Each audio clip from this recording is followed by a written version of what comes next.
I feel like there's this weird, interesting spectrum on the web where on one end is content and the other is app, but it blends at a certain point. And it's that blending part that I find is always interesting, where I'd hate first to be building something in a way that then search can't understand that piece. Right, because you want to find the content that lives inside the applications, and you want to still find the applications, right? Right.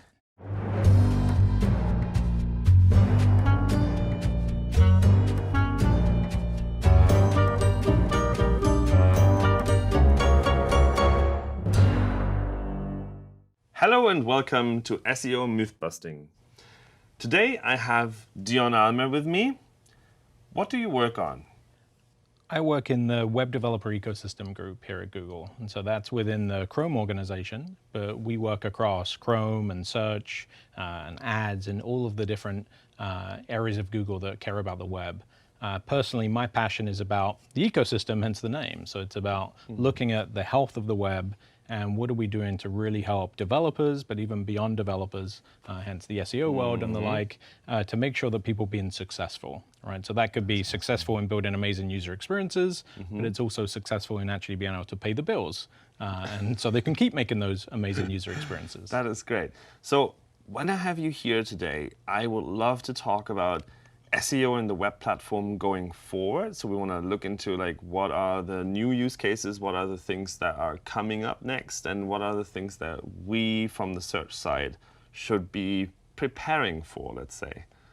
Do you have any highlights that you want to talk about? Yeah, so I gave a keynote at the Chrome Dev Summit in November 2018. Right. And it's kind of going through sharing all of these great, amazing web platform updates and tooling updates. In the back of my mind, you know, you're always thinking about, like, are we getting closer to search and helping the world, or are we causing more problems going on? Yeah, so I'm actually really curious to get some of your thoughts on some of these items. Amazing. Do you have any specific things that you would like to address there? Like, is there any showcases or anything that we should look into from a search perspective?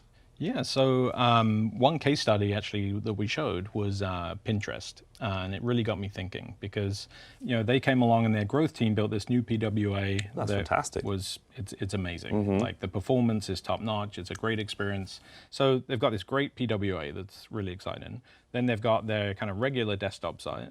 They're using AMP for different things. And so if I'm a team like that, how do I, like, I've got all of these kind of different sites in a way, which is almost like the opposite of the promise of the web at times, right? We like build it once and it was over.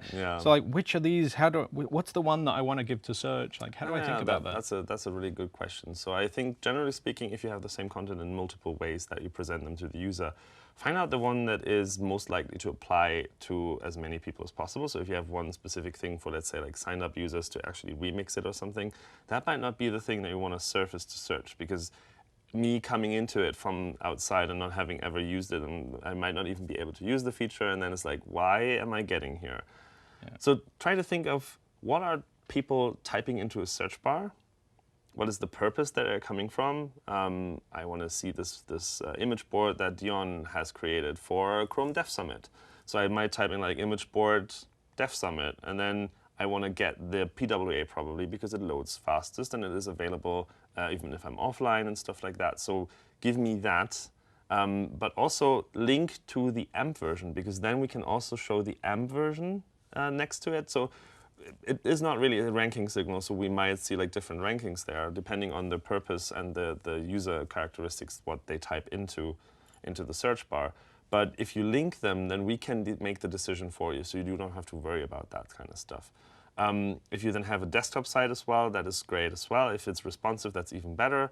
If it's not responsive, then give us an alternate link so that we can decide, okay, so this is the Google crawler that uses mobile first, so we're probably going to highlight the PWA experience over the desktop site, versus if someone's using the desktop site, we might give them the other version rather than that.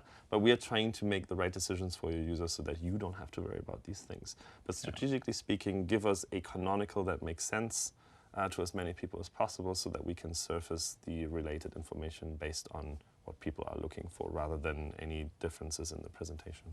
Got it. Cool. The other thing that comes up a lot is integrating our tools together instead of having it in silos, right? So with already been working. We got Lighthouse over here. We had Page Speed Insights. We got Search. We've got all of these different pieces. Yeah. We announced a Chrome Dev Summit, the unification of some of these. So Page Speed Yes. Insights now uses Lighthouse and, Yes. and the like, and that's super exciting. Wayfair, another company, built this performance portal to kind of help the team make sure that they don't regress, because we Right. see that a large percentage of the times people will like do an investment, have a quick burst, right, get their performance good, and then it will slowly go down. So they have this awesome performance culture that's trying to fix that. And I was just looking at that and thinking about, it's yet another example of like, here's all the performance stuff. Couldn't we be surfacing the kind of SEO pieces into that too? How do we bridge these worlds together so really both good sides question. can kind of see the other things that are going on? So Lighthouse gets more SEO audits, which is great, I think. That probably at some point feeds into Page Speed Insights as well. Search Console integrates some of these metrics as well, because performance is also important for search and discoverability. Right. We want to like reward the content that gets the user quicker into the content rather than having to wait forever until something loads, especially on mobile networks. But for external tools and external companies who want to dig into the data, I think Search Console is a great way of already doing that in a packaged way. But we are working on ways of integrating external parties and external content providers and platforms to get the data that we are collecting already for Search Console. So for instance, if you know one of the many larger content management systems or platforms that exist out there where people are creating content, we don't want them to have to specifically go into Search Console and now like deal with the interface they're used to and then deal with something new. That's why we are bringing the data into these platforms, and eventually, hopefully, once we have gathered enough information to understand how the data is used and what data is necessary and meaningful to external parties, we will open these interfaces. There will literally be an API to integrate the data from Search Console, which gives you information as like click-through rate, how many impressions you get from search, how many clicks you get from search, all this kind of thing, how many of your pages are indexed actually, because not all of it might be indexed. There might be an issue. You might have a markup problem, right? We want to surface this where people already are. That can be an IDE integration, that can be something like Wayfair does. Yeah. But at this point in time, we are too early on to open that up to the general public, but eventually that's going to happen. That's so exciting. And some people are talking about how like they want to understand the unknown things. Like they want to talk about like, if I do this, that, or the other, how does it affect my customer lifetime value and these things? And we keep running into something on the performance side where they'll do this work and they'll make something that's a lot better, but their metrics actually show in the field that it's slower. And they're like, what's going on? Like in the lab, it's faster. It's obviously faster. I can see it's so much better. How's it slower? And then it's because the reach that they got just totally changed. So these people on like 2G networks in emerging markets that can actually really use targets, this now. Then you're comparing apples to oranges. Right, so you've got all of these new customers, and so the mean metric isn't the thing that matters here, right? Now you've reached this new audience, you get more revenue and the like. And so like, how do we know, like with the search side and discovery, like what are the next things I should do? What should I prioritize and the like?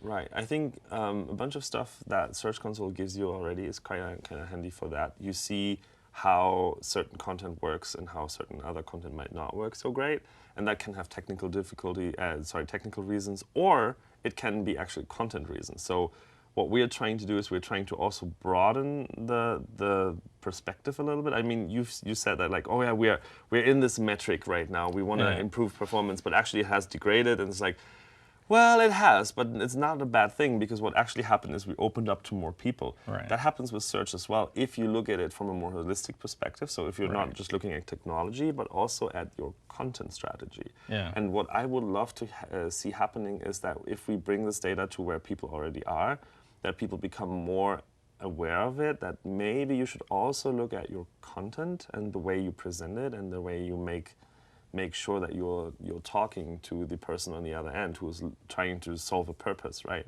Yeah. You're looking for something specific rather than necessarily a specific product. It's like, I need this task to be gone and done and dusted, and how do I do this? Yeah. So I think bringing the data to other people will help, and I think what developers should look at is how their content is performing in search engines as well. So how often do I show up in search results? Where in the search results do I rank? How many clicks do I get from search results if the content looks like this versus like that? Yeah. So that's something that I hope to bring to more people as well. Cool. Yeah, that makes sense. So web components has been another big topic. Oh, right, and, yes. and we released an early version of a new one that I'm super excited about called Virtual Scroller. And basically for years, web developers have been saying, like, give me a UI table view on the web that can perform and scales with the DOM. And so we feel like we're going to be able to deliver that. But then what's that going to mean in the SEO world? Is search going to be able to understand this if it's all virtual? Yeah. And like, as we kind of push the bar here for performance and user experience, well, how do we make sure we don't leave behind? I think what a lot of people outside of our sphere don't realize is that we are working hand in hand. It's not like SEO or search versus the browser teams. We are trying to figure out how we can work with the web platform rather than against it. We are using the web platform. We are basically running a browser, if you wish. Yeah. So we are actually looking into things like web components and virtual scroller specifically. And I think it's a fantastic thing because we have literally just released documentation for lazy loading or infinite scroll, whatever you want to call it. Basically, you know the drill. Like you have a page with a bazillion images or product listings.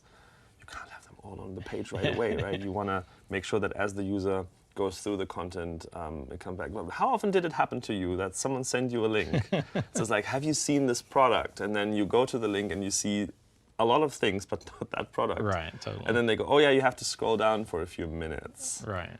That's not good, right? Web components are another thing that we are like really careful about, and we have some guidance out there already, and we expect to give more guidance as well.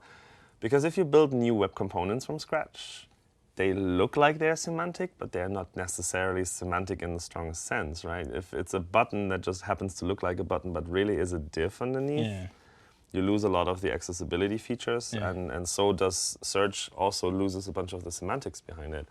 So right now we are recommending putting the content, the meaty bits of your content, like the actual, well, what it is about, put that into the light DOM, and then use the shadow DOM and your web components for presentation. Virtual Scroller is a specific, interesting case where it not only is presentation, but also the way of how the content gets loaded and the content behaves. So we're working on figuring out how to make that consistent with search so that you don't have to worry about using these new technologies because we're really excited about them as well. Yeah, no, that's great. How do you feel about, I keep longing for a world in the future where we add with web components these different semantics, kind of higher level semantics that search can understand, but also assistants can understand. Yes. So we can get further into transactions and the like. We've got a notion of, I really want to be able to go onto a commerce experience and say, I want to buy a t-shirt for Martin. And everything is brokered in a way that it knows your t-shirt size, even if I don't, you know what I mean? Yeah. And there's a person tag and all these different things. And then you get a great UI from it too, because it's standardized, but then search could use that, and assistant could do full transactions if we do that. And it feels like that would be a way for assistants to kind of reach the long tail versus trying to go to everyone who's building a website that's got a lot of work to do as it is, and we're asking them to modernize this and fix your performance and do this for discovery, and also build this thing for the assistant. That is true. Do you feel like we'll ever get there? I think we get there probably quicker than we think, because conveniently we have already pushed the idea of using structured data to expose like a bunch of information on your pages in a way that not only our crawlers can understand them, but also anyone else who basically parses this information. And we're using schema.org for that. So we use like a standardized format rather than just a proprietary thing. So I hope that gets more adoption, and we see it both picked up by developers and by these assistant systems, because then you can use the web really powerfully because you have all the semantic data that you can just pull together and then package in such an experience as you explained, like the full end-to-end commerce, for instance. Cool. Nice. Man, thank you so much. Thank you, Martin. Thank you. See, development and SEO don't have to be contradicting each other.